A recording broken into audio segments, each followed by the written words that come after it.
Ric Flair Show. The World Heavyweight Champion, Nature Boy Ric Flair. The 16-time world champion back behind the mic and telling it like it is. If you're not carrying the big gold, you're second best no matter what you tell yourself. And now, Ric Flair and Conrad Thompson. Hey, it's Conrad Thompson, and you're listening to the Ric Flair Show. And, man, we've got a jam-packed show for you today. Our guest of honor, Jonathan Coachman, the coach from WWE, now with ESPN. He's on the other side of the break. But first, let's get into it. It's the Figure 4 Top Stories brought to you by FlairFlame2016.com. Make America woo again. Support Ric Flair and Waka Flocka Flame's bid for the presidency and grab your swag to represent the dirtiest nominee on the ticket today at FlairFlame2016.com. Yeah. All right, Rick, let's get into it. Top story number one. Hell in a Cell is this weekend. It's happening in Boston, Massachusetts. They're announcing more cards or more matches for the card seemingly every day. Let's run through the card and get your picks right fast. How's that sound? Okay. We've got Bayley taking on Dana Brooke. Who do you like in that one?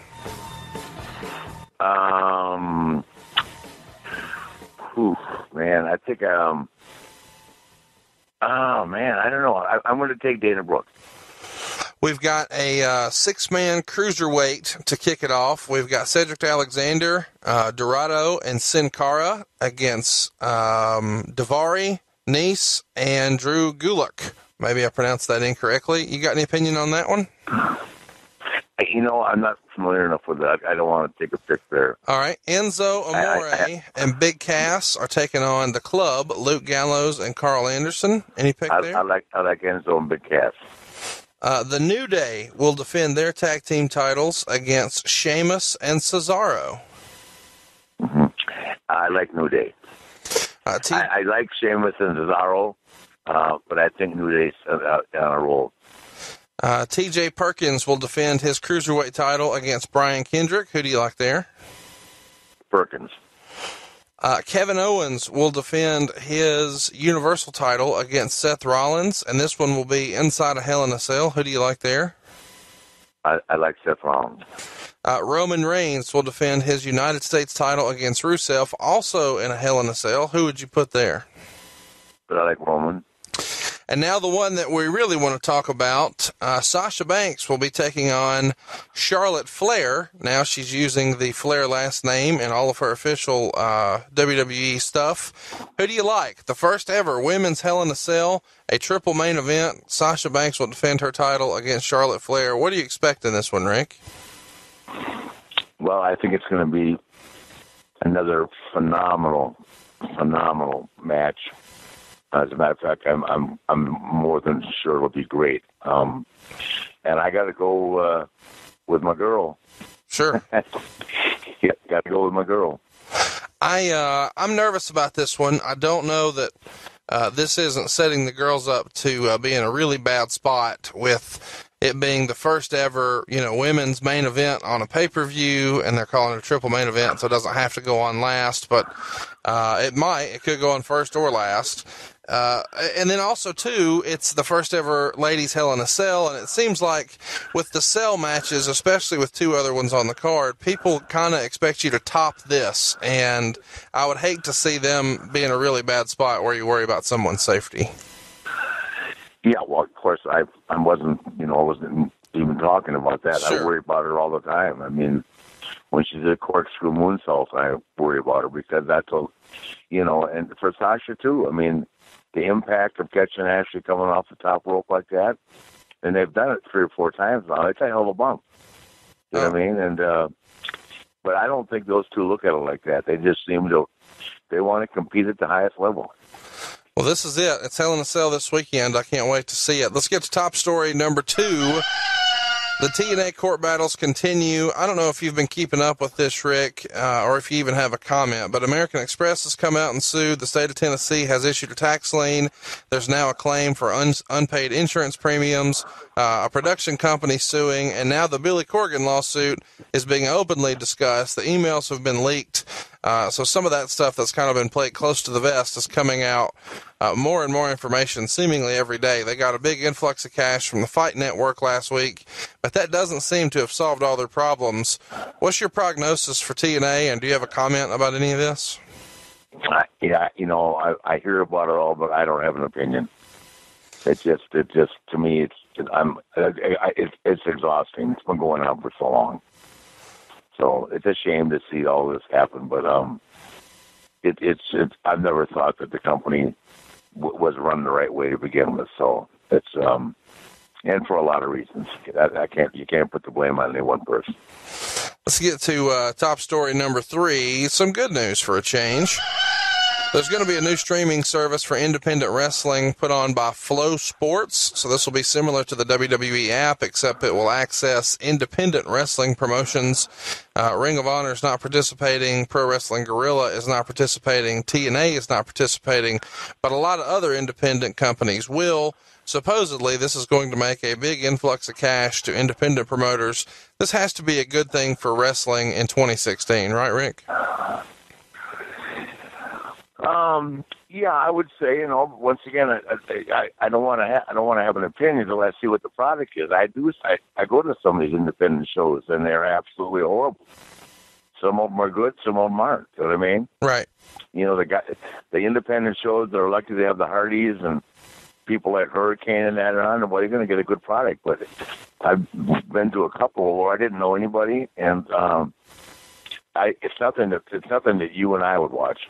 I'll put it like that. So once again, let me see. Let me look at it, and I have an opinion after I see it. No, that's fair. Let's go to top story number 4. It's official now. Goldberg and Lesnar are going to be squaring off at Survivor Series, and they had kind of an interesting segment on Raw this past week. A lot of people didn't understand this, and Kevin Nash even took it to task on Twitter. Brock Lesnar returns to his home state, of Minnesota, and he's supposed to be the heel, but he's kind of positioned as the babyface, and Kevin Nash was critical of this on Monday on Twitter because of the whole Lesnar supposed to be the heel in his hometown. He compared it to WCW booking. Do you think this makes sense for his match with Goldberg, and what did you think of the segment? I didn't see it. Believe it or not, remember I told you I'd been sick? Oh, yeah, absolutely. Yeah, and the minute that Ashley and Sasha's segment was over, I went right to bed. So I didn't see it. Well, that was past your bedtime anyway. Let's do a little overtime. Top story number 5. No, I wish I don't. We discussed this last week. I don't know who will be. Survivor Series is in Toronto, and I don't know who the fans are going to react for. The thing that we talked about last week, I think, is that everybody likes a badass. Yeah, that's true. And Brock is a badass. That's just the way it is. I mean, you heard Coach. I mean, he's a different kind of guy. And people see that he is a badass, and, people side up to that. I mean, Lawrence Taylor, he's the only word. I won't even tell you what he writes on football for fans that ask him. So, well, I'll say it to you, but you can bleep this out. He goes, "I'm the baddest of all time." I like it. He writes that on the phone. I like it. You and I like that. You probably wouldn't want to take it home to your 12-year-old kid. You probably wouldn't want to. Yeah, so we'll leave the effort out. But yeah, that's what he writes. Number 5, I want to get your opinion on this. James Ellsworth is now the talk of WWE. His T-shirt has now been outselling Goldberg's online, and his character was the most downloaded on the new video game. He's gotten 2 wins over AJ Styles now and has been in the top program now for a few weeks. And supposedly, behind the scenes, Jericho and Ambrose are pushing for James to be signed to the main roster. Have you caught any of this, and what do you think? Is this like the 2016 version of Mulkymania? You know what? I haven't seen it either, so I can't comment. Well, you have. So you give me your opinion.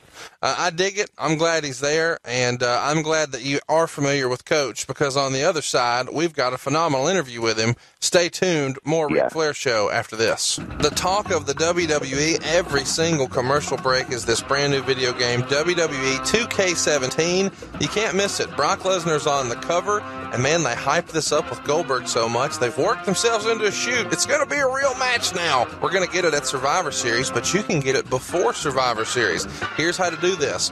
All you've got to do to win a copy of this brand new game, WWE 2K17, is subscribe to The Ric Flair Show, leave a review on iTunes, take a screenshot, and then post it on social media using hashtag Ric Flair Show. We're going to find you, and you've got 1 week to do this. Somebody's going to win a copy of this game, and this is the game where you can still play with Ric Flair. So you can see, hey, what would happen if Seth Rollins wrestled Ric Flair? What would happen if Kevin Owens wrestled Ric Flair? You're listening to The Ric Flair Show for a reason. That's because you love the Nature Boy. Well, now you get to play as the Nature Boy, and even James Ellsworth. I hear he's available as a download. Hook it up right now. Go subscribe to the show, leave a 5-star review, and then post that online using hashtag Ric Flair Show. And this time next week, somebody is winning a brand new copy of WWE 2K17. All right, before we get to this week's guest, we want to take just a minute to ask you to open your hearts and wallets and consider making a donation to the American Cancer Society. I think everybody knows that October is Breast Cancer Awareness Month here in the United States, and we're making a big push. Of course, the WWE has partnered with Susan G. Komen. Well, myself and First Family Mortgage, we're tag team partners with the American Cancer Society. And the Nature Boy is putting his money where his mouth is. He's making a donation, and you should too. It's important to remember all your donations are completely tax deductible, and 100% of the donations that come in go directly to the American Cancer Society. We've set up a forwarding domain of ConradCares.com. Now, that's not a real website. It's going to link you directly to the American Cancer Society. And at the end of the month, both myself and First Family Mortgage, we're going to match that donation. So take a few minutes today and dig through your couch cushion, dig through your car, find a couple extra bucks and make a donation. And let's do something good with this fun wrestling hobby of ours. And let's try to work together to eradicate breast cancer. I lost my grandmother to this a few years ago. Rick's had some breast cancer in his family as well. It's something near and dear to both of us, and we encourage you, please make a donation, give all you can, and know that that donation is going to go twice as far because myself and First Family Mortgage are going to match it. Check it out right now. It's ConradCares.com. Please consider it. Open your hearts, open your wallets. Let's do something good for somebody else, and we need your donations by the end of the month. So after Halloween, this is over. Go ahead and make a donation right now. ConradCares.com. 100% of that money goes directly to the American Cancer Society. And if you make the cutoff, we're going to give you a mention here next week on The Ric Flair Show. We appreciate your support for both The Ric Flair Show and, more importantly, the American Cancer Society. Check it out. It's ConradCares.com. Do it by October 31st. And now, back to more Ric Flair Show. Woo! You're listening to The Ric Flair Show. I can't help it that I look good, smell good, can dance all night long. I can't help that I'm the greatest wrestler alive today. The Ric Flair Show. And now, more Ric Flair. Hey, ladies and gentlemen, it's Ric Flair on the Ric Flair Show, along with my co-host, Conrad Thompson, the living legend from Huntsville, Alabama. Today, we are honored, and I mean, this is a big deal for any podcast anywhere in the world. We have Jonathan Coachman, who is now an ESPN anchor, and in my estimation, one of the top 5. When he has come so far, he started his career in the WWE. He is the son of a Christian family from Kansas. Your dad's a great guy too, by the way, and so knowledgeable. And he's now ESPN's working along with WWE, so we're fortunate to have him. He wrestled. He announced.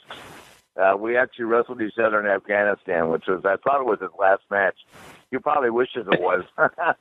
But anyway, we've been around the world together, had a lot of fun, and to see him live his dream and be so successful. I mean, the coach, you've got a brand right now, brother. It's as big as anybody else's out there. Really, maybe Linda Cohen's bigger, but it's that good. And is that guy that you work with all the time? Is he your permanent co-host? Yeah, Max Beretta, and it was kind of funny as people forget. First of all, Nate, thank you for the introduction. You and I have been great friends for so long, and I have so much respect for you. But Max Beretta actually spent a year getting. I don't say he worked at WWE. He got checks from WWE because he was under contract for 1 year, and he was on TV one time. And Vince paid him for an entire 12 months. And so we tease him all the time because I'm with him 5 days a week on SportsCenter, and then we have our own radio show. And then we're expanding. We're hopefully going to get another show coming up very soon. But it's been great, and you're one of the biggest sports fans from the wrestling world. Everybody knows that, and the love that we have for sports, and to get to see you spend time with the teams and be a motivational speaker, and I don't think wrestling fans understand how much sports means to people like you and me. And you just said I get to live my dream, and it's been amazing. Almost 9 years already I've been at ESPN. It's just flying by. And every single day I try to grow the brand, but the reason I do this the way that I do it is because I want to bring my two worlds together that I love so much, and we're starting to do that with the WWE and the different things that we do together. I've never been happier than I am right now, and professionally is a big, big reason for that. So it's going really well right now. Yeah, I actually, the week you left, I had dinner with you. I can't remember where. I guess it was in Stamford. I guess. Remember, I was in town filming something, and you had just left. What year did you leave? Well, I left in 2008, and right. It was right after WrestleMania, right? Yeah, that's right. That was my last TV. My last TV was in April of 2008. My contract wasn't up until August, and there's so many little stories that I like to tell, Rick, because I guess I'm very protective of Vince. I'm very protective of the WWE brand. And I always like people to know the positives of not only my time there, but the things that they do. And one of the positive things that he did for me was it was not a secret that I had an opportunity with ESPN. And I went up for the interview in April. And, that's kind of when social media started. And so people knew that I was on campus, and there was rumors out there that I was hopefully going to go there. So they called me in and they asked me straight up.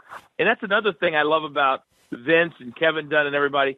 They act like grown men. And when you got something to talk about, you come in and you talk about it. And they looked me straight in the eye and they said, "Are you going to go to ESPN or are you going to stay here?" And I already been there for 10 years. And I said, "I've got to take this opportunity. If I don't, I'll probably never get it again." And they said, and I have two children, and my daughter was due in 2 months. She was born June of 2008. And they said, "We know your first child is being born. Why don't we take you off TV right now?" They were trying to find a spot for Mick Foley, and they put him on commentary. And they said, "If we need you, we'll call you. And if not, then this will be it. But you'll always be a part of the family." And I'll never forget that conversation, because then in July they did call me, and I was like, wow, what do they need me for? They said, "We need you to come to the TV studio." And so I went down. I thought I was going to do some voiceover work, and I walk in, and I see this big tent in the parking lot, and it was a surprise going away party for me. Wow. And it was one of the coolest things that they'd ever done. And I remember Vince came, and he looked at me, and he said, "You'll always be a part of this." And I've always remembered that, and that's why what we're doing right now is so special, because professionally it just doesn't happen very often that you get a relationship that I have, not just with Vince and everybody, but with people like you, where you become more than just friends, you become family, because you're together all over the world for so long and so many years, and that's very special to me. Yeah, well, it's a great story. I know you've told me before, and I think that I feel in my heart anyway that he always is supportive of something that he thinks is an opportunity that's going to make you better. I mean, they probably offered you twice the money after having Foley on TV for a week, but you stayed. Just kidding. Just kidding. anyway, oh man. But anyway, yeah, they think you're doing something, and they've given you or enhanced that opportunity or that ability to have that opportunity. I think they endorse it all the time. It's great. I mean, and look where we are now, and all these years later. And he's not easy to get along with sometimes. He's working right alongside with you guys, and it's good for both. It really gives us a lot of credibility. There's no question. It's funny because when we went to WrestleMania this year, and I worked so hard behind the scenes to make this happen, and damn near got fired a couple of times, I think, for pushing so hard, because I believe it's the right thing to do. Fans across the world they like a lot of different things, and it's not up to us to dictate, Rick, what they like and to tell them what they should like. And I tell my bosses at ESPN all the time, you may not like sports entertainment, but there are millions of people that do. And if we ignore them and we don't invite them into the ESPN world, then we're losing out on a lot of business, a lot of eyeballs, a lot of fans.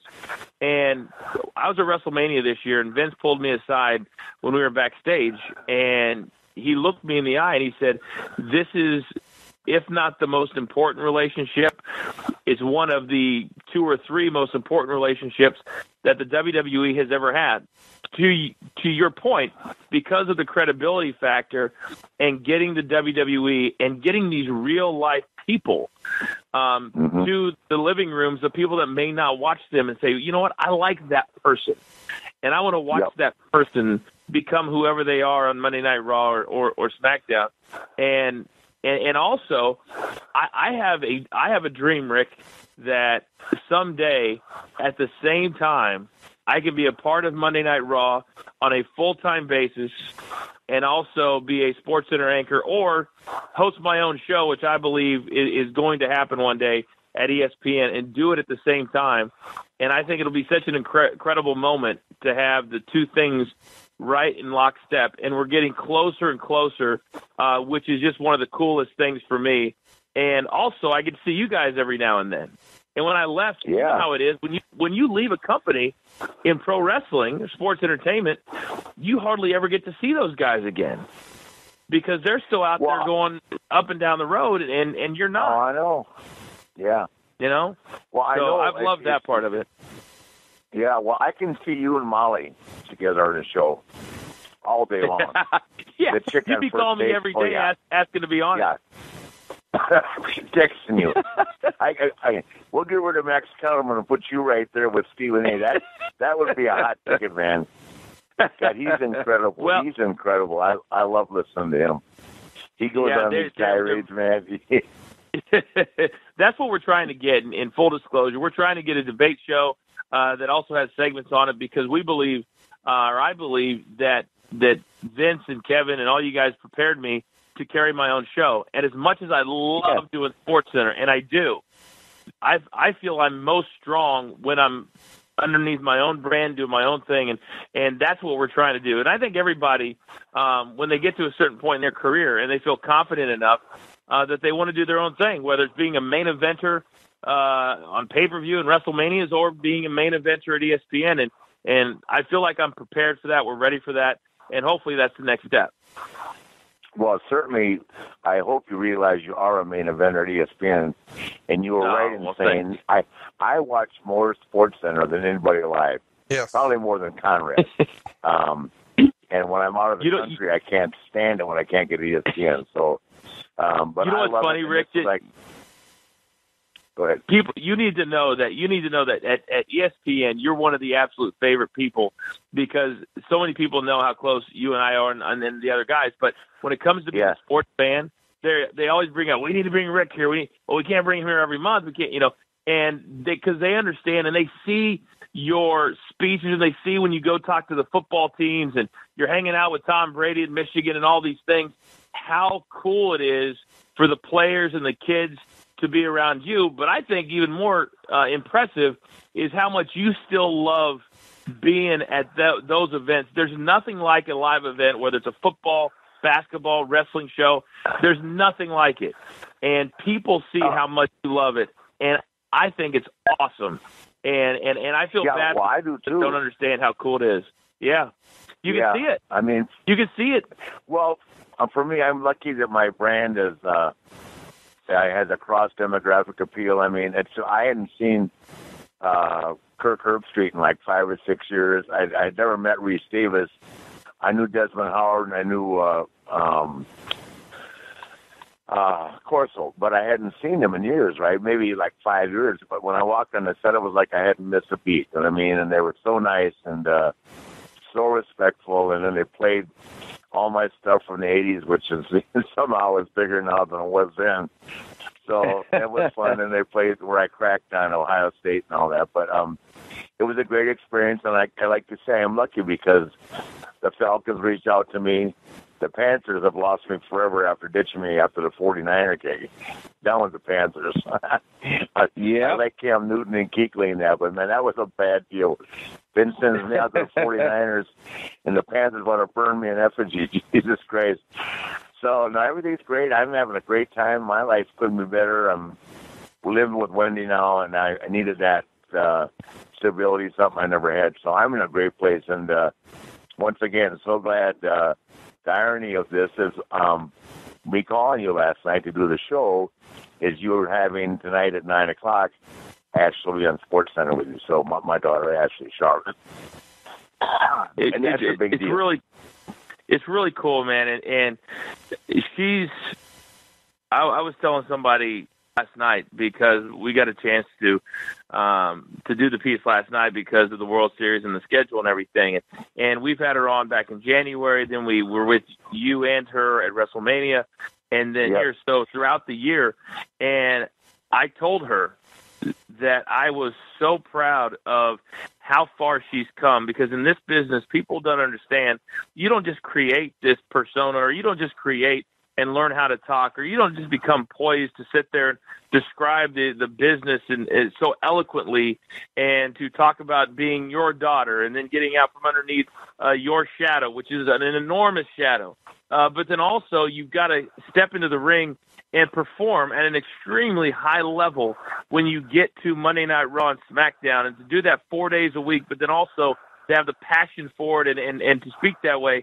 And the young woman that I saw last night that people are going to see tonight on SportsCenter at 9 o'clock Eastern is such a poised, beautiful woman that I've known for such a long time, from a child into a woman, that I was bursting for pride. So I can only imagine what you're like when you watch her perform now. And she told me, she's like, I call home all the time and say, Dad, I'm going to be in segment 6 or segment 7 or whatever. And I told her, I said, I don't think you have to call your dad to tell him to watch you on Raw or SmackDown. I think he's probably watching every time. Right. If I don't hear back from her, I text Michael Hayes. She can't get away from me.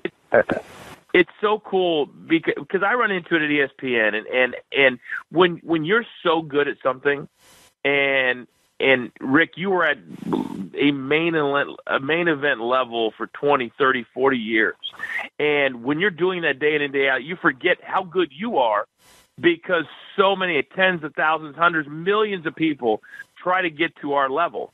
And I try to remember at the level that I'm at, the level that Ashley is at is the absolute highest level. And how do you stay there? How do you get better? And the person that I spoke to that's going to be on SportsCenter, that's going to be in the triple main event this Sunday at Hell in a Cell, is an incredibly accomplished young woman. And I could not be more proud of where she's at. And so I commend you for the guidance you've given her, but I know you're proud of her because she has busted out of her shell, and she's an incredible performer in the ring. Yeah, well, thank you. You know how proud of her. I mean, it's incredible to see her out there, and she found her niche. And it takes everybody a while to find their niche. You know what I mean? It even took me a couple of years.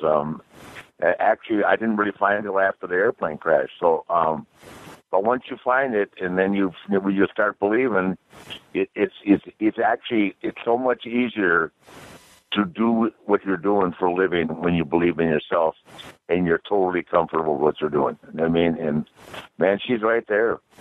And the athletics, she's right there. Everything. And you've known her since 2003. Do you realize that?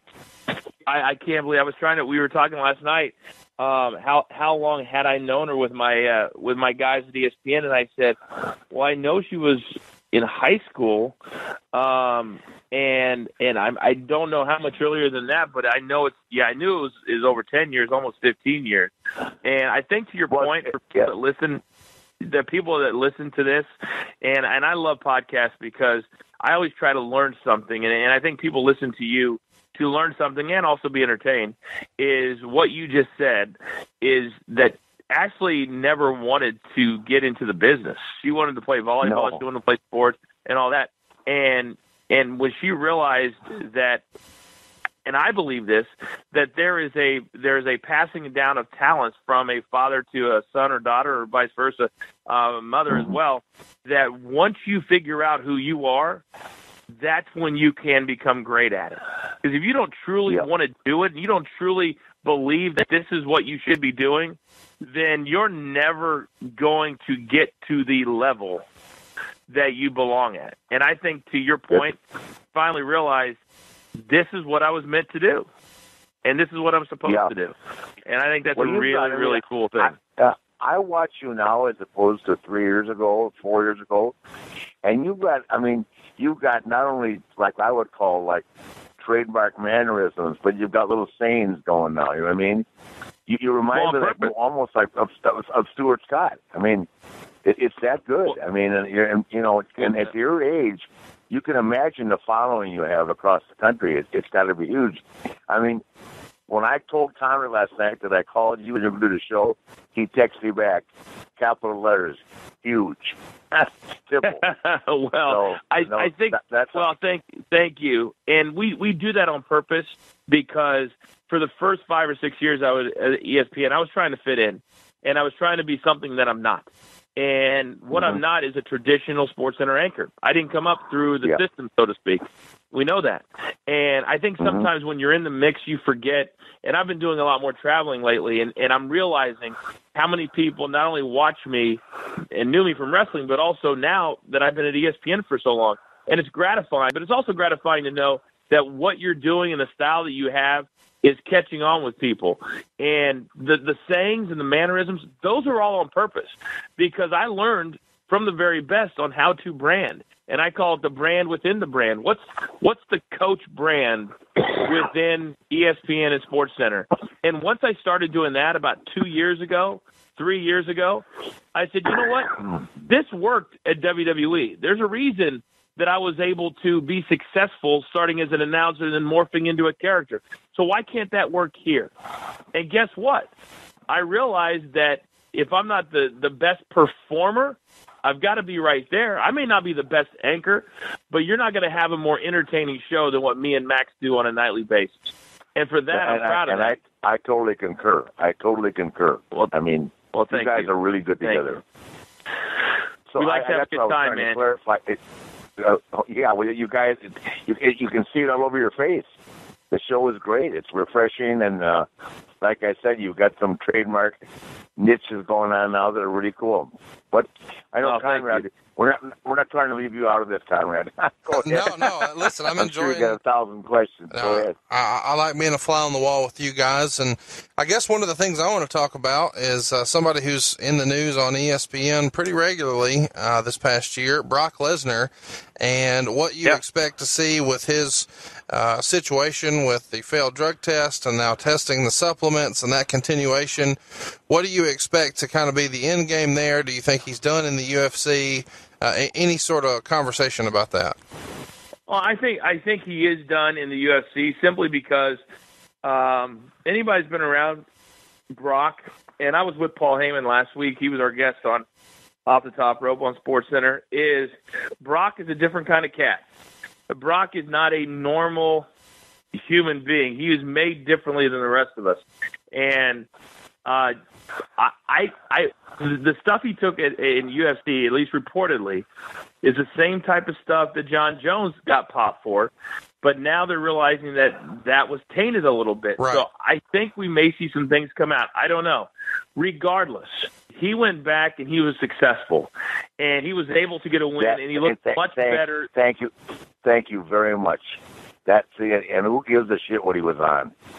Jesus Christ. He won an NCAA championship clean.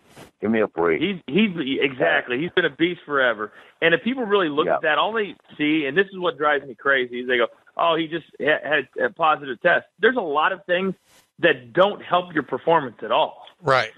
And so for Brock, if you go back to his college days and all of that, he's always been just a different kind of dude. Now, are there people that are jealous of him because he doesn't have to work that much and gets paid a lot of money? Well, guess what?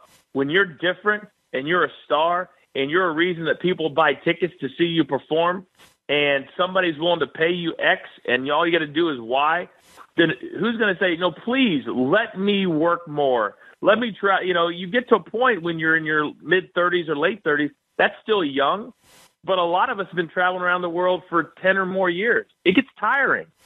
And I appreciate and applaud, and I've gotten to see Brock at least once or twice a year for the last 5 years. He'll come to ESPN.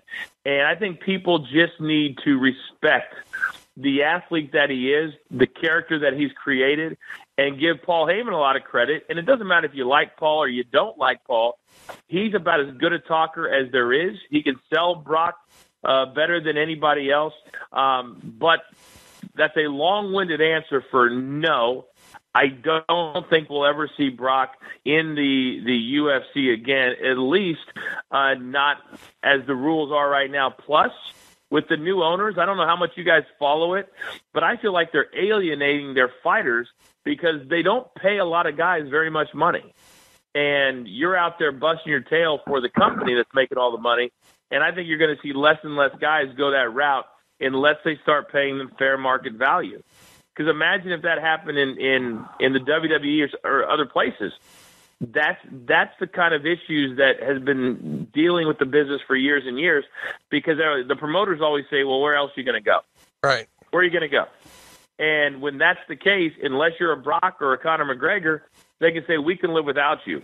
I hate that, because at ESPN sometimes there can be that mentality of, hey, we can live without you. I'm saying, wait a second, we're here making your product better. Just show us some love. It doesn't always have to be in money, but it can be in just, we're happy you're here, you're valued, and I think that's an important aspect of life no matter who you're working for. I really, really do. Yeah, well, I think, Brock, he was, literally a couple of weeks away from playing in the NFL and hadn't played football since high school. I mean, it's ridiculous. He's that good an athlete, so my hat's off to him, too. And, he's entitled to it. Good for him. And I mean, here's the deal. If they're going to wait till the last minute and he's on ESPN with you, and the match is on Sunday for SummerSlam, or he's going back to UFC, what are they going to do? People don't care. Fans don't care. Fans don't care. Fans want to see their favorite guy perform. Right. Period. End of story. If they buy a ticket, you think they want to see John Jones not fight at UFC 200 instead of all the stuff that I did 46 segments, 46 guys in 4 days because John Jones got taken off that card in July. You think I wanted to do 46? Hell no. I wanted to see John Jones fight. And that's what fans want. And whether it's wrestling or whether it's UFC, they want to see their stars perform. Imagine I'm sure there was a few nights, Rick, when you were main eventing that for one reason or another, whether it was travel, weather, that you weren't able to make it. And how did those fans react? They probably went crazy because they've been looking forward to seeing Ric Flair for however long they had their ticket. Those things don't change in 2016. You buy a ticket, you want to see the guys that you want to see, the heroes, the superstars, the superheroes. And these kinds of things take away from that, and that's the part I don't like. Yeah, well, I couldn't agree with you more. No, when I first started, right to the end, I mean, if your name's on the marquee, I actually only missed 4 matches my entire career. So, wow. Yeah, which is a lot. Yeah, once I stayed home. You used to do two towns a day on weekends, right? Yeah, twice on Saturday, twice on Sunday. But wow, I can't even imagine that. For 73 years, too. I mean, to do 2 shots every weekend for 73 years, I mean, that's a lot of matches. Yeah. That's a lot of matches. I didn't win a lot of them, but 16. No, but I think, I mean, here again, SportsCenter, right? You're talking about money for Brock, right? Now because Kershaw loses Game 6, right? They want to take his $30 million away. Really, the best pitcher alive, right? Give me a break. It's a minute. You're only what kills me, and I mean, it's not. It's the talk shows that you're not on, where the people say things, and I'm not going to mention their names, that are absurd. Okay, I mean, it's like, hey, should we ditch today? I'll mention the show. I won't mention the show. It drives me crazy. So is LeBron a Yankee fan jumping on the bandwagon with Cleveland? I mean, what a stupid thing to say. I mean, you know what I'm talking about. They come up with the worst crap of the world. Is LeBron jumping on the bandwagon? I don't know. Come on.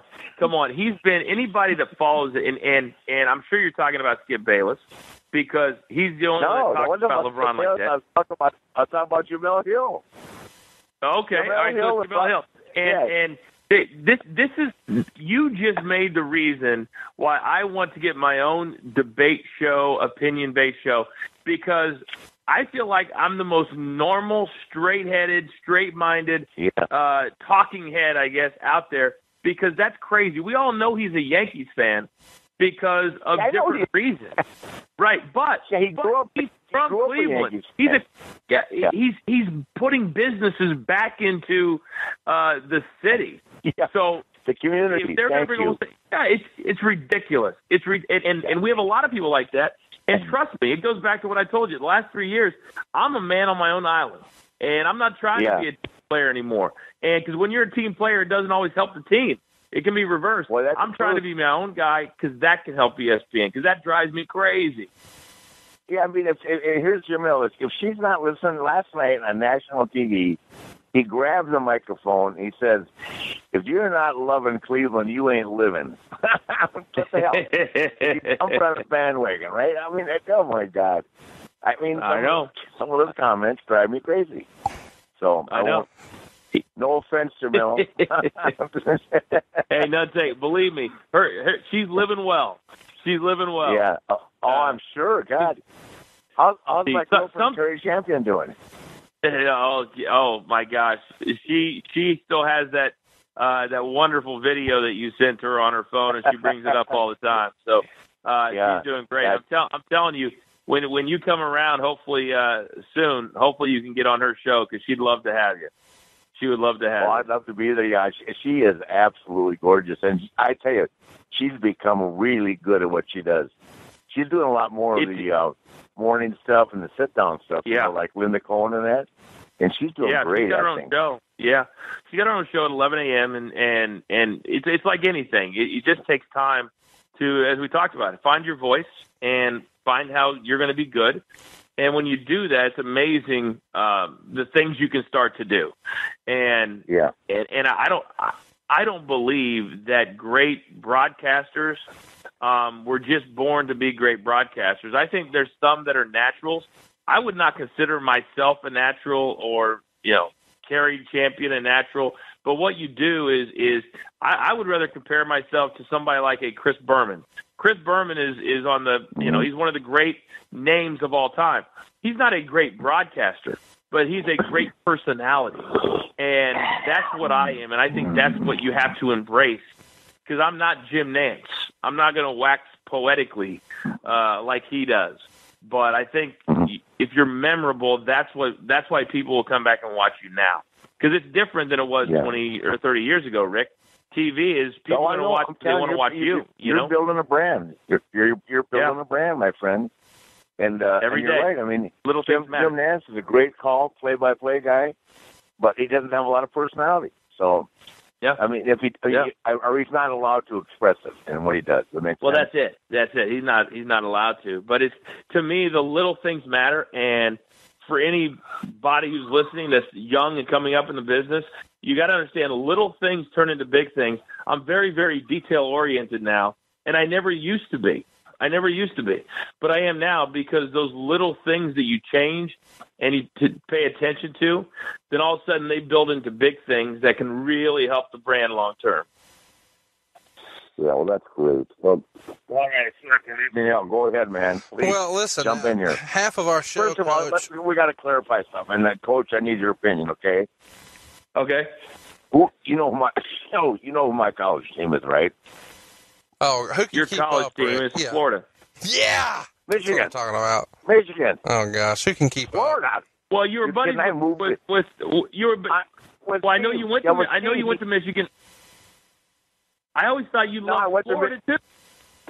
No, kid, I love Florida when Steve was there. You kidding? My ex-wife went to school there. How can I love Florida anymore? Right. Should I say which one? I mean, in-laws. Which one? Oh, that's funny. That's an old joke, by the way. Which one? Oh, God. No, I thought with Spurrier around, and ironically, Spurrier retired last year at the same time Jim, who I've known since 1989. Jim went to Michigan, and he called me, and no, I actually said something that I was sitting with Conrad in Dallas, and I tweeted back something. The next thing I know, I was on a plane, and here's Wendy and I walking in there with all these guys. I mean, it was amazing. And I hear, of course, Wendy's saying to me, "What do you think we'll get to meet Tom Brady?" I said, "I mean, I haven't met him. I mean, I don't know what he's going to say." And ultimately, I see him again. We shake hands, and he says to me, "Can I get a picture with you?" He asked me. You're kidding me? He asked you? I swear to God, he asked me for a picture. We all saw the picture. Like, oh, thank God. Yeah, it was tremendous, and he said, "I've been a big fan of yours my whole life." I mean, I thought, wow. If anybody, you have to admit this, guys, if anybody in the world could be a prick, it would be him. It'd be him. Handsome. He's the only one to be allowed to. Sports ring, married to a supermodel, right? He was so nice, it was unreal. Was he really? Yeah, anyway, let's get back to what I was saying. Conrad's an Alabama guy. Will you explain to him that ain't going to happen this year? Oh, gosh. Come on, Rick. You know better. Wow. Rick, he's with me. I don't even know how to break this to you. When a team is favored by 19 points over the number 6 team in the country, and they cover rather easily playing sloppy football, there is no shot of any team in college football beating Alabama this year. There it is. No shot. Oh, there it is. I'm going to hold you to that. And I want they will win. With you when you got it right here. I talked about it on my radio show last week. Every game will be at least a double-digit game, not the spread. I don't know if they'll cover the spread, but what I'm saying is they'll win at least every game by 10 points or more for the rest of the way. With Fournette back, LSU is going to beat them. Oh my gosh, Rick! They can't throw. Because you're a paid professional broadcaster in sports on ESPN. Doesn't mean I have to listen to what this I do, Rick. And I'm not wrong very often. I'm telling you, I used to be the guy back when I used to gamble all the time. I used to gamble if the sun was coming up. And that's another thing that I haven't done that in years. Life is so much better when you're not meeting with the unsavory of the world every Tuesday, And so you get to be a lot clearer too. And I realized that I used to bet with my heart. I used to say, well, A&M, they'll stay within 10 points. Now I realize it's okay to admit when a team is great. It's okay to admit when a team is absolutely head and shoulders above, even if I don't like them. And I've got to be around Nick Saban twice this year when I was hosting First Take and then on SportsCenter, and we got to have real conversations. And I realized a lot of what he does is an act, just like Bill Belichick's is an act. They love the persona of the old crotchety, unhappy guy. Yep. He's really a cool guy that goes to rock and roll shows. He says him and Bill Belichick, cool story, will go to like Bon Jovi or the Rolling Stones or whoever and they'll hide backstage, and when the lights go down, then they'll get walked out to their seats because they don't like to sit in a skybox. They want to sit in the seats, right?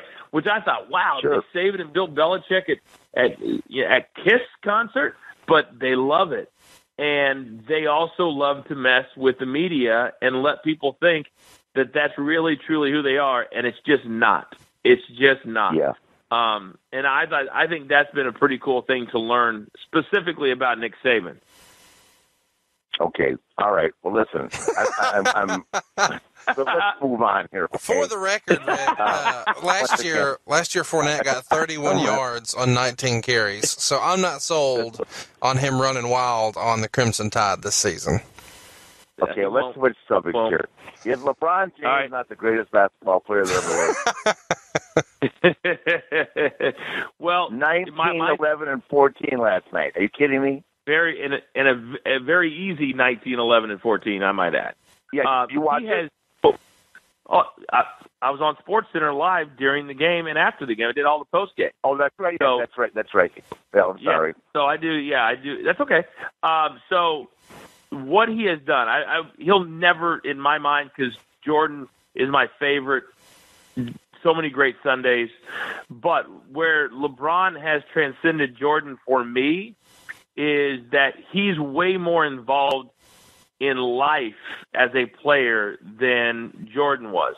Now, it's a different time, too, but LeBron is invested in his community. He's very much more a team player than Jordan ever was.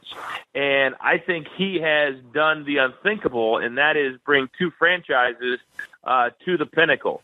And last year's finals was as exciting a stretch of games that you'll ever see. And he lifted Kyrie Irving to a point that I don't think Kyrie Irving thought he could ever get to. And for those reasons, I think he can be considered right there. But as far as just sheer talent and what was able to be done on the court, I think Jordan is ultimately always going to stay at number one. I got to argue that point with you. 6'6", 215, 6'8", 265, can jump higher, can run faster. You know, I mean, that he can do. You never saw Jordan getting 14 assists. Let me give me a break. That's true. Well, that's what I'm saying. Yeah. And how many points would he average if he didn't pass the ball all night long? Well, see, that's the point. And that's the one knock. Rick, that's the one knock that I've always had on LeBron. And I feel like he should have 5 or 6 rings at this point because of that reason. He doesn't have the step on your throat, take over a game all the time. He's done it a few times, but Jordan did it every single night. And that's what we wanted from LeBron on the nights that you got to have 45 to win the game. Yeah. He didn't always do that. And that frustrated a lot of us, especially like against Dallas in the finals where the ball I know. Remember? Listen, we didn't have you come on the show to bring up all the bad things, okay? We have to get some points over here. I don't want to hear about the finals with Dallas or the finals with the Spurs, okay? Jesus Christ. Coach, give me some help here, man. What the hell? And also, I will remind you should have given me at the age of 31, he's ahead of Jordan in every category. Well, you also, I don't want to. Well, I think that he started 3 years ahead of Jordan too. Remember, he didn't go to college. Jordan went to college 3 years. I feel like I'm on the other side of the fence on everything, Conrad. I feel like I love Michael Jordan. I know him real well. I just think this kid is something else. He doesn't get hurt. He plays. I mean, to see what he can do. That play. Talk about a defining moment. That play when he ran down Iguodala last year, blocked the ball off the backboard and flew back to Kyrie. Boom, the game. I mean, we talked about it last night. Yeah, we talked about it last night. That was the play. Yeah, that was the play of the finals, not the shot. And that's the play that kind of gets overlooked a little bit. A lot, actually, is people talk about Kyrie's shot, and although it was big, Golden State would have had the lead if he would have made that layup. 100%. You're 100% right. And I think you hit the nail on the head, something that I think about all the time. And there were certain guys in wrestling that I appreciated for this too, is LeBron never, ever, ever gets hurt. And the only time that he doesn't play is if they decide to rest him. Knock on wood. Yeah, knock on wood. There were some guys in wrestling that would show up for every show, give you a 5-star match, and never complain. And I was like, man, this is amazing that they're doing this every week, 50 weeks a year. And LeBron does that for now 13 seasons. Every night he shows up. And I believe the hardest thing to do in sports is to show up every single night. I really do. But, yeah, I really agree. do. But it's so important. And I'll tell you what, because nowadays, what was always, even when I was younger, that if you had a bad match, boy, that sucked. That makes sense? I mean, I used to say to everybody, especially if you're working for Vince, you're only as good as Vince McMahon as your last quarter hour. That's exactly right. Exactly. Yeah, it's right. I mean, if you, go ahead. I'm sorry. No, I was going to say, how many times did you go out? And this is how I think about when I do SportsCenter, and it's not lost on me that I'm doing the preeminent brand in sports as far as shows are concerned. And there are nights where there's nothing going on. I'm like, man, I just want to get this over with. But I think to myself, there could be one new person, just one. And to me, their life is important to me. And the fact that I want them to enjoy themselves when they're watching. So that's why every single night I will stop before I go through as if I'm in gorilla position. And I'll kind of tell myself, give it everything you have for the next 2 hours, because there could be 1, 2, 5, 10 new people that could come back tomorrow. And I know that had to be, because I know when I had my few matches that I would stand there and say, there could be one person new watching tonight, and let's keep them. Yep. And you were a main eventer for so long.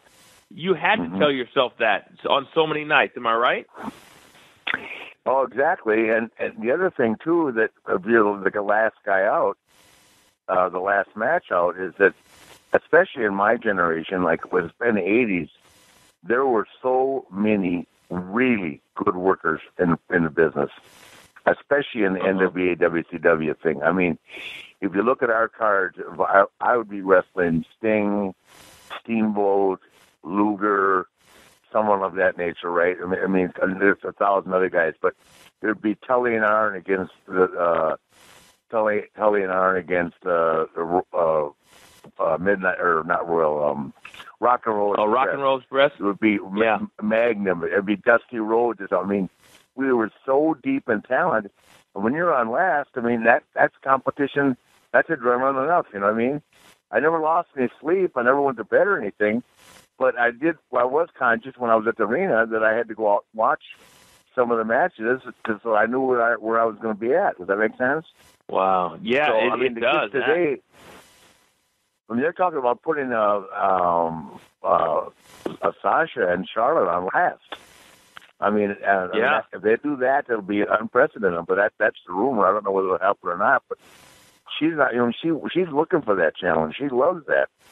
And that's something that she's always been like that ever since she started playing sports. But the other side of that is she doesn't like losing. I don't mean in our business now, but right. She can't take losing. She's really competitive. Right. And that's it. You know, I've thought about that, and we talked about that in the interview tonight on SportsCenter. Is if that happens, you know, how are you going to address it? Because there's, as you know, Rick, there's a different approach to being that last main event match as opposed to being any of the other matches on before it. And nowadays, as you know, when I got there in '99 until they started putting the shows together as if it was a TV show, like storyline driven. Yep. But back in in the 80s and 90s, it was the guys that would pull the curtain, and then you work your way up, and the farther you go, the bigger the star. And so they don't always put it together like that now as far as the house shows are concerned, because they want it to flow. But I still think there is a cachet to being on late in the show. There is. Yeah. And I think that'd be really cool if they can do that. And it's about time that they tried it. You don't know till you try it if it can work.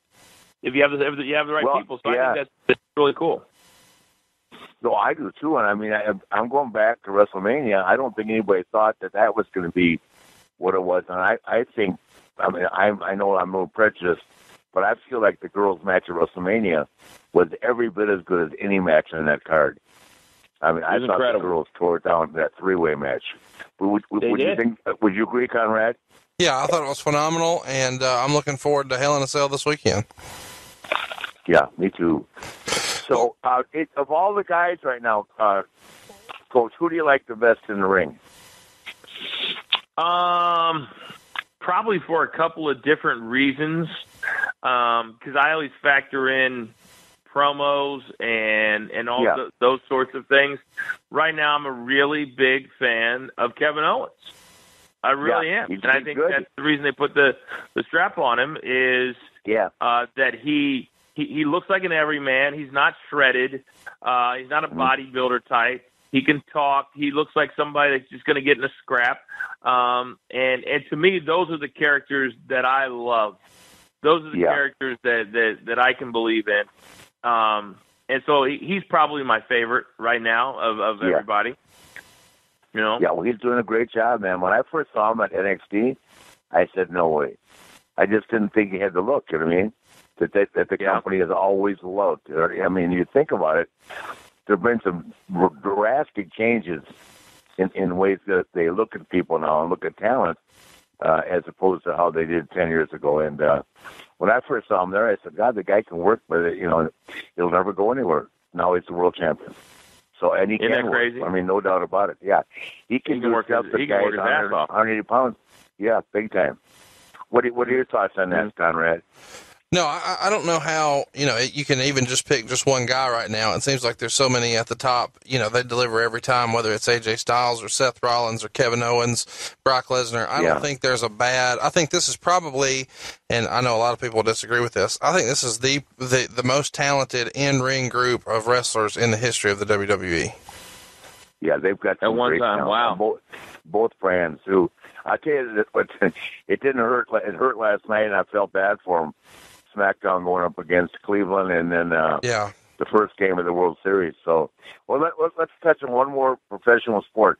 Who do you like in the Cubs and Cleveland, Coach? Well, I tend to be against the norm, and I like the Indians because they're a grinding team, and they win games like they did last night. And I also said this because I was on the air when the Cubs won the NLCS, and I said, you cannot celebrate like you've won the World Series this much. And I understand, but it was almost as if the players were doing it. Everybody was like, man, if you just came from Mars and watched that celebration, you would have said they just won the World Series. Right. And it takes a long time mentally and emotionally to get back. Last night they had no emotion, zero. Now they faced a good pitcher, but I think they're going to be behind after tonight, 2-0. And I think it's going to be too much to ask them to come back. And I think Terry Francona is a Hall of Fame manager. He's picking all the right guys, and they've got Andrew Miller is a name that sports fans. He's going to be a Hall of Fame middle reliever and eventually a closer. He's so great. Yeah. So I'm picking the Indians. Yeah. I really don't. I'm not even that big a baseball guy. I like Joe Madden real well, and I met him in Tampa. And then when Ashley threw out the opening pitch, I got to spend time. Yeah, he's a hell of a guy. I mean, he's just such a respectful, nice guy, easy going. But I also met Francona when I was with Boston. So and act equally as nice a guy. So I'm happy for either one. They're both great, and we've got to know both of them very well. Terry worked with us for a full season after he left Boston, and I just like people. I'm at a point in my career, Rick, that I don't have any BS around me. I don't have any stupid stuff around me, and I just want to be around good people, work with good people, work with smart people, and be the best that I can be and work with the absolute best. And that's my entire focus every single day when I get out of bed. And those two guys fall into that category. But that's all I'm going to do for the next 30 years of my career. And I'm just grateful that I've gotten through the WWE years the way that I did, and I've gotten to this point. And I want to be a leader. I want to be somebody in this country that people can look at and say, there's a guy that's great at what he does, but also brings people along with him to bring the best out of them. And I think that's what those two guys do as the managers of their particular ball clubs. Well, I can't thank you enough, man. You've been very informative. Not sure I like everything that you've said about my football team and who's going to win what. I got to throw one more thing at you about sports because we haven't had a sports guy in. So Max Kellerman, right, the rocket scientist, right? Yeah. He says to Stephen A. yesterday that Belichick would take, this is what kills me about his words, would take Aaron Rodgers over Tom Brady any day of the week. Well, that's one of the dumbest things I've ever heard. You didn't hear him say that? No, I didn't, and I'm glad I didn't. I'm at the gym at that time, usually watching those guys, but there's no head coach in the history of the NFL that would take Aaron Rodgers over Tom Brady, and Tom Brady is and I the like elite Aaron of the elite. What? Jeez. I do too, but look at him right now. He has off years. Tom Brady does not have off years. Yeah. Right. He just doesn't. No, I know. And that's what makes him so great. And we need here in Atlanta, we need Aaron to have a rough day Sunday. Because the Falcons, they lost a close one last week, but they've got a good team this year. They got a really good team. They're still in first place at 4-3. So I think they'll make it to the playoffs just because I think they're good, but I think the rest of the division is bad. And I love the NFL and I love every Sunday. And so it's thrilling because I get to do an NFL radio show on Sundays as well. So that's even though I work 6 days a week, 1 to 4, we do all the early games. It's kind of like the Red Zone channel on radio, and it's just awesome to do. So you got to be making Conrad money. Oh my gosh, Coach! Before we let you go, everybody. Maybe after next year we'll see. But a lot of fun things going on, man. And I tell you what, I cannot believe that an hour has gone by because this is what you and I have always been. Whether it's dinner or having drinks, kids, I know. Man, we could tell stories for hours, man. We really could.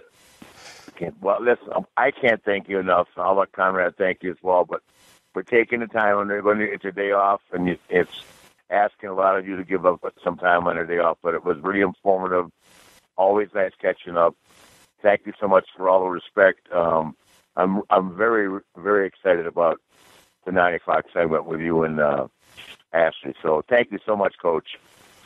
Well, a couple of things. First of all, when you call me, I'm going to do whatever you need me to do. I respect you as much as anybody. I love you as much as anybody. And so you never, ever have to thank me because I'll always be here for anything that you need. Conrad, you too. This is obviously great to catch up with you guys. And hopefully you enjoy the interview tonight. And whenever we're around, we want to have the Nature Boy on ESPN. And I wish you the best moving forward with things that are coming up.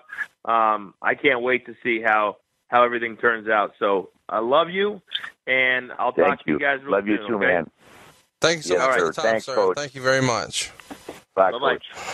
Be sure to follow the coach on Twitter. He's online at The Coach ESPN. He is a fun follow and one you don't want to miss. And it's not every day that you get one of the ESPN anchors on a wrestling podcast. So, Nate, way to go, man. You put together something pretty awesome today. Yeah, he's nice, yeah. And and we got to talk a little bit about everything. He's a smart guy. You can see he keeps tabs on everything. He was wrong about one thing. I didn't want to correct him. The Falcons are 4-2. Not 4-3. Well, maybe I don't want to be too clever. Maybe they'll be 4-3 after this weekend. Woo! Don't miss a minute of the Ric Flair Show. Subscribe on iTunes now. The Ric Flair Show. My name's Ric Flair. Woo! And now, more Ric Flair. It's time for This Week in History on the Ric Flair Show. Woo! Brought to you by MidAtlanticGateway.com. Dick Bourne and David Chappell are celebrating the memories of Jim Crockett Promotions every day at MidAtlanticGateway.com. There was never room for either.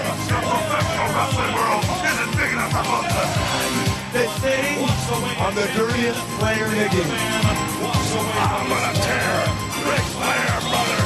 Swim from the boy. WrestleMania will be immortal and it will live forever.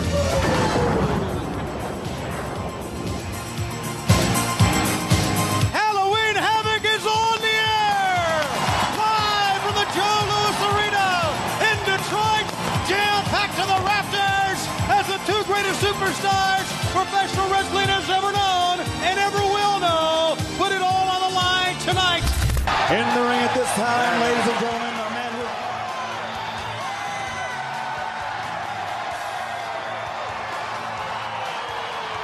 a man who is no stranger to the ring. Tonight he steps from his starring roles in television and motion pictures as he is assigned a special referee. Ladies and gentlemen, here is Mr. T.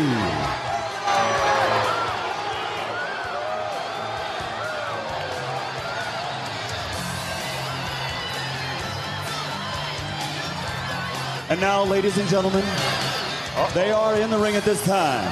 The two greatest superstars in professional wrestling. They are about to put it all on the line. Tonight, in front of the entire world, as millions are watching on television around the world. Tonight, in front of the greatest athlete of the 20th century, Muhammad Ali. Tonight, ladies and gentlemen, before this fantastic sellout crowd in Detroit, Michigan, it's superstar versus superstar. It's career versus career. Ladies and gentlemen, let's get ready to rumble!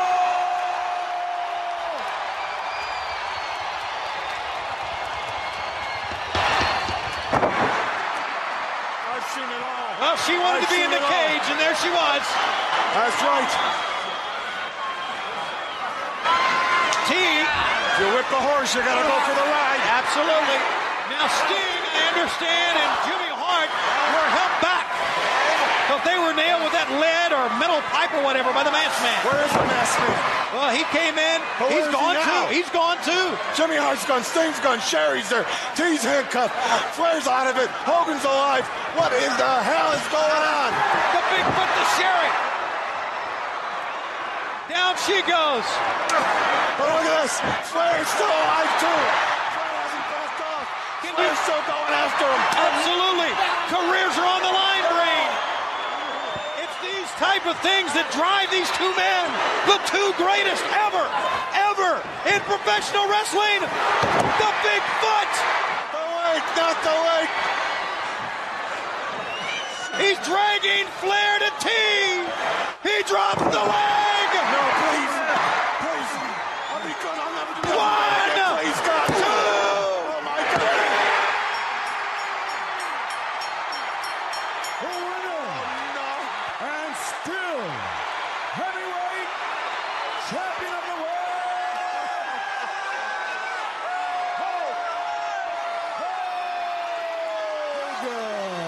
Hogan again beats all the odds.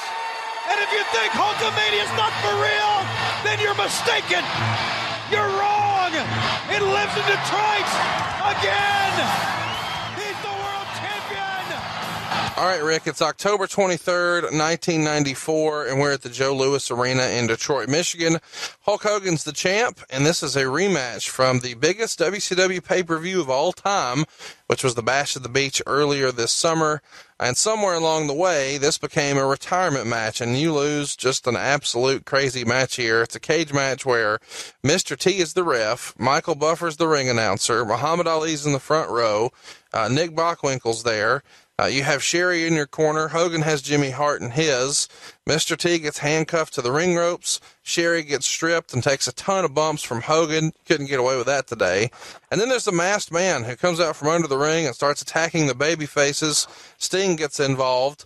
And none of this is enough to overcome Hulkamania. And after the match, the masked man is revealed to be Brother Brudai. Kevin Sullivan and Avalanche join in for the beatdown before Sting makes the save. There's a lot of questions I got out of this. This seems really crazy, a lot going on. But first of all, how in the world does this become a retirement match for you in 1994? Because ticket sales were terrible. And they said to me, this is one of the great stories. I don't even know if anybody's ever told this story. So Hogan had already beat me twice, okay? So now they're going to the cage, you know, and I'm going without the belt. Well, the cage matches are designed for the bad guy to have the belt. The good guy finally gets to him where he can't get away, supposedly, right? Hypothetically, that's the way things were done in the old days, which were very successful. So tickets, when it was Halloween Havoc, I think tickets were going terrible. So Bischoff, and then one of those deals says, we'll put your career on the line. I said, yeah, I don't mind, but I mean, I'm taking a year off. I mean, I'm not doing this unless I have a year off. Well, of course I did it. It was a bullshit finish, easy match, fun and all that, but I was back to work within a month and a half in the ring. Yep. Crazy time for WCW. Yeah, I mean, it absolutely it was brutal. I mean, give me a break. You got to be kidding me. Or will you be off for a year, guaranteed, paid? Oh, yeah, right. Oh, my gosh. What did you think of a match that has all this craziness? You know, it seems like every gimmick you can put in a match, this one has it in it. Is this Bischoff booking? Is this Kevin Sullivan booking? Is this Hogan trying to use some influence to think it needs all this? What's the rationale? Well, if they had Beefcake in their match, you know that Hogan had input. All right. Does that make sense? Yeah. I know that I didn't book it. I was just in the middle again. I mean, it was so ridiculous. You know, I needed to win the belt back in Iowa at the Clash of Champions. You know, with that thing with the Tanya Harding thing where Arn did him, remember? Yeah. But he still wouldn't put me over. So that's how we ended up like this. That's how we ended up like we did in Detroit. This seems like just a crazy time in WCW. Were you at this point thinking, what in the world did I get myself into when you made the connection with Hogan and Bischoff? Oh, I was thinking that 2 days after they were there. You're be kidding me. God. Well, it's if you haven't seen this, it's worth watching just because you won't believe all the twists and turns that happen in one match, and you won't believe what we've got coming up on the other side with Ask Nate in our voicemail of the week. All right, the Nature Boy is on tour and making towns near you. Keep up with all things Nature Boy on his Facebook. That calendar is loaded. Let's get to it. This weekend, you can catch him at the San Antonio Comic-Con. He's going to be there both Friday and Saturday. Check him out at the Henry B. Gonzalez Convention Center. It's in San Antonio, Texas, the San Antonio Comic-Con. You don't want to miss it. Next weekend, he's returning to the United Kingdom. He'll be there for the Wales Comic-Con on November the 5th and November the 6th. You don't want to miss it. All the details you can find at Wales Comic-Con. And later, of course, we've got lots of events in November. The Rhode Island Comic-Con on November 11th. That's in Providence, Rhode Island. It's a Friday. The very next day on Saturday, he's back again. The Rhode Island Comic-Con. Don't miss it. Providence, Rhode Island. The next weekend, Days of the Dead. The Nature Boy returns to Chicago on Friday and Saturday, November 18th and November 19th. And then right after Thanksgiving, it's WrestleCade 2016. This is a huge event. It's in Winston-Salem, North Carolina. The Benton Convention Center, Saturday, November 26th. Don't miss it. For all things Nature Boy, what he's got going on December and forward, catch it right now at Ric Flair's Facebook.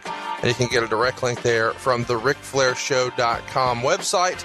Check it out and catch Nature Boy the next time he's in your neck of the woods. If you want to be the man, you got to beat the man. Woo! Don't miss a minute of the Ric Flair Show. Subscribe on iTunes now. In Ric Flair, who you're looking at, the man. Woo! Woo! The Ric Flair Show. With an erection that is so rigid, you can strike matches on it. And now, more Ric Flair. Hashtag Ask Nate. Brought to you by the DollarShaveClub.com/Flair. Support the show and get an amazing shave with your first month free. Just pay shipping. No long-term commitment and no hidden fees. Just go to DollarShaveClub.com/Flair and use the promo code Flair. If you'd like to ask Rick a question, just tweet using hashtag Ask Nate, and we could ask your question next week on the show. All right, Rick, this week's Ask Nate comes to us from Lenny Bacon on Twitter. He has been a longtime podcast listener to your show. I actually had the pleasure of meeting him in Dallas this year. And he asks, how much contact did Nate have with Ted Turner? I have read Turner as a huge mark for Flair. Did he ever ask for an autograph?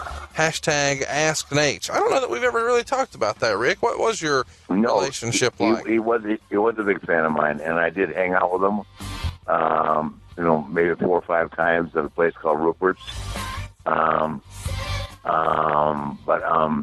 He treated me great. That's the only.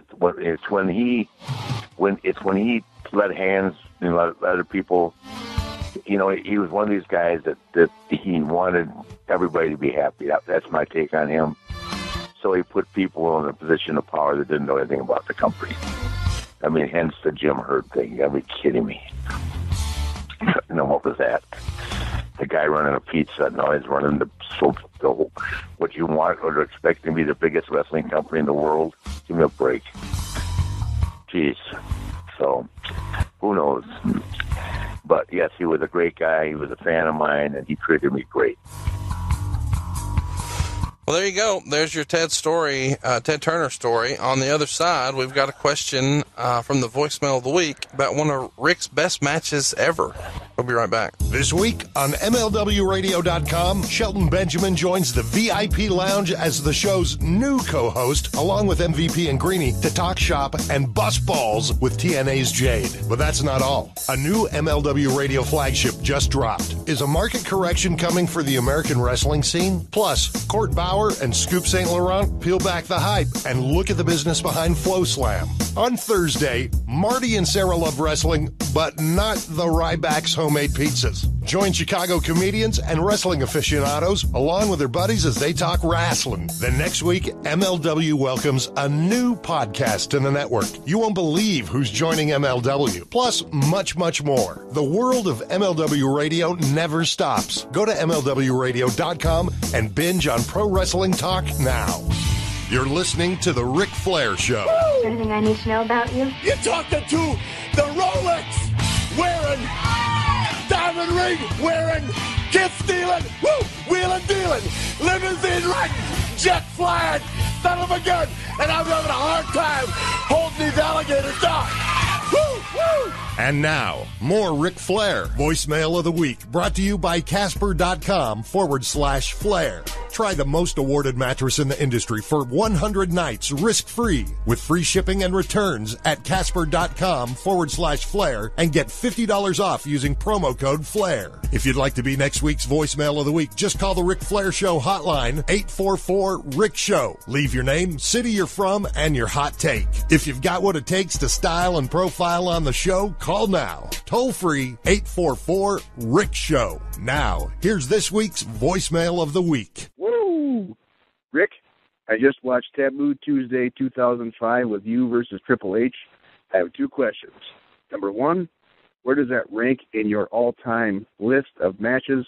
And 2, where does that rank if you were wrestling today and some of these guys that do the 5-star matches, where would that be? How many stars would that be? To me, it was a work of art, something special. It was awesome. Taboo Tuesday 2005. This is AP calling from Flint, Michigan. Thanks a lot.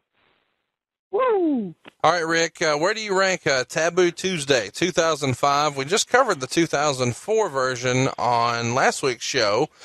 You wrestled Randy Orton in a cage in the main event of 04, and now here you're back in 05, again in a cage, again with a member of Evolution, but this time it's Triple H, and this match is one of my all-time favorites and the caller's all-time favorites.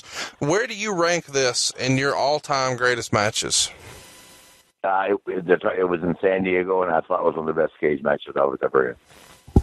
And Hunter did the favor and put me over. He's not afraid to bleed. We loaded our boots.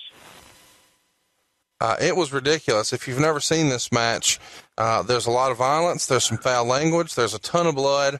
It's very entertaining. It's not like anything you could ever see these days. It's Taboo Tuesday 2005, and if memory serves, this is in the fall, so it's this is right around the same time you're doing the crazy promo in the middle of the ring with the blood and the sledgehammer, and then the Survivor your Series. favorite promo, Yeah. Your favorite promo.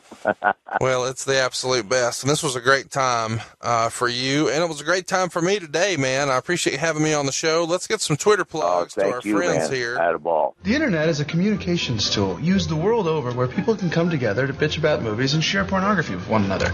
At Ric Flair Show. That's where you can find us on Twitter. At MA Gateway. If you love Jim Crockett Promotions, you'll love MidAtlanticGateway.com. Don't forget Flair Flame 2016. Get the swag you need to style and profile just in time for the election. Of course, our friends at DollarShaveClub.com/Flair. Use promo code Flair to shave and save like $1 million. Casper.com/Flair. Use promo code Flair to get $50 off, and don't forget free shipping. And who could forget MacWeldon.com/Flair. Use Flair to save yourself some cash, look good, and smell good. Our main man, the man behind the man, at Jerome Fisher VO. He's making us sound good, and he'll make your stuff sound good too. The more contact I have with humans, the more I learn. Hit him up on Twitter at Jerome Fisher VO. And of course, First Family Mortgage can help you save some cash at 1FMC.com. Rick, I can't thank you enough, man. Coach was somebody. I can't thank you enough. My best friend and second richest man in the state of Alabama. We've done it again. We have done it again. This is going to get a number, man. Woo!